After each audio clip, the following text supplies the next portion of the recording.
Hello, friends, and welcome to the next episode of the Get Healthy Makeover series. I'm Linda Curry, and I'm really glad you're here for episode 2. I guess I didn't scare you away from the first episode. So, welcome to episode 2. Today, we're going to talk about core food protocol. So, in other words, your diet. We are not going to be talking about fad diets because many of them, although they have healthy components to them, they may not be sustainable long term because they can be too restrictive. So we're going to talk about long-term sustainability with our core food protocol. And as I go through the 7 items in this protocol, there may be things that you can improve upon today. And so I want you to keep your notebook handy and jot down which actions you can take. And little by little, every week, you're going to increase what things that you can add to your protocol. Okay, so let's get started. The first item is vegetables being the starring role on your dinner plate. The more color, the better. A variety of color gives you a variety of different vitamins in your diet. So focus on that.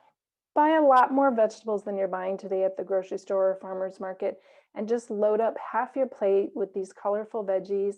Don't be afraid to sprinkle some olive oil, some sea salt, make them tasty and enjoyable. And you're going to get some great nutrition as well as fiber in your diet.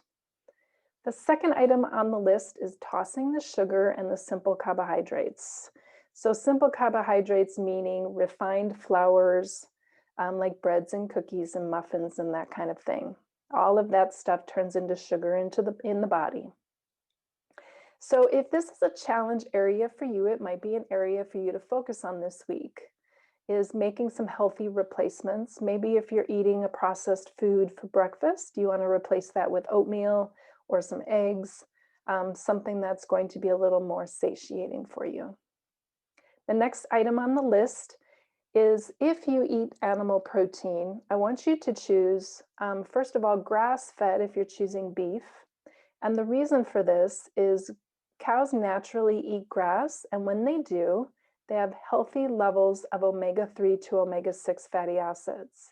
But when they're fed a grain diet, like a lot of the commercial factory farming today, they get unhealthy levels of omega-6 and lower levels of omega-3. And these levels can be linked to cancer in many cases. When you're choosing poultry, choose no added hormones or antibiotics and organic whenever possible. And the next item on the core food protocol is fruit. I want you to think of fruit as more of a condiment with a focus on low sugar, high antioxidant fruits like colorful, deep red and blue berries. I love to keep some in my freezer, frozen organic blueberries, so that you always have them fresh on hand that you can thaw out at any time. Other fruits I do want you to consume in moderation because you're going to get a variety of different types of nutrients from different fruits. Excuse me. Juice I do not recommend because when we take the fiber out of the fruit, it can negatively impact your blood sugar. Okay, the next item is including fat and protein in every meal and snack. It can be plant protein or animal-based protein and fats, but I want you to include fat and protein because it satiates and sustains you until the next meal. So you don't feel your blood sugar raising and falling, and then you feel like you have to snack every hour.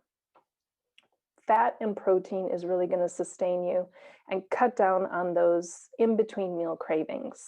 So if you do anything for this next week, that might be something to focus on if you're a snacker. The next item is greatly limiting processed foods, the boxed and bagged foods. And of course, we all need a treat once in a while. So if you do buy something, look at the ingredients and make sure you're buying something on the healthier level.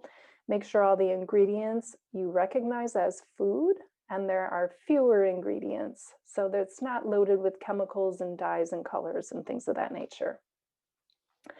The last item on our list for the core food protocol is dairy. Now, many of us, after the age of 4, we lose a lot of the bacteria in our gut to properly digest dairy. Many people are sensitive to lactose or casein. Casein is the protein in dairy. And so if you get dairy from goat and sheep, it's going to more closely mimic our enzymes, but even then, you still may have some sensitivities. There is a product called Ghee, Ghee, and it is a cultured butter. It doesn't have any lactose or casein, so people with some intolerances to dairy can often tolerate Ghee. It's pure fat, so it sounds like it's unhealthy, but it's actually very gut healing. And so I want you to possibly eliminate dairy initially if you eat a lot of dairy and just see if things clear up. Maybe your skin clears up. Maybe you don't feel as bloated. Test it out and personalize this program for you. And with that, I want to remind you that we are going to talk about other diet protocols, some nutrient-dense foods to implement into your diet. But I wanted to start in this episode on this core food protocol because I think many of us have some tweaks that we can make, some improvements.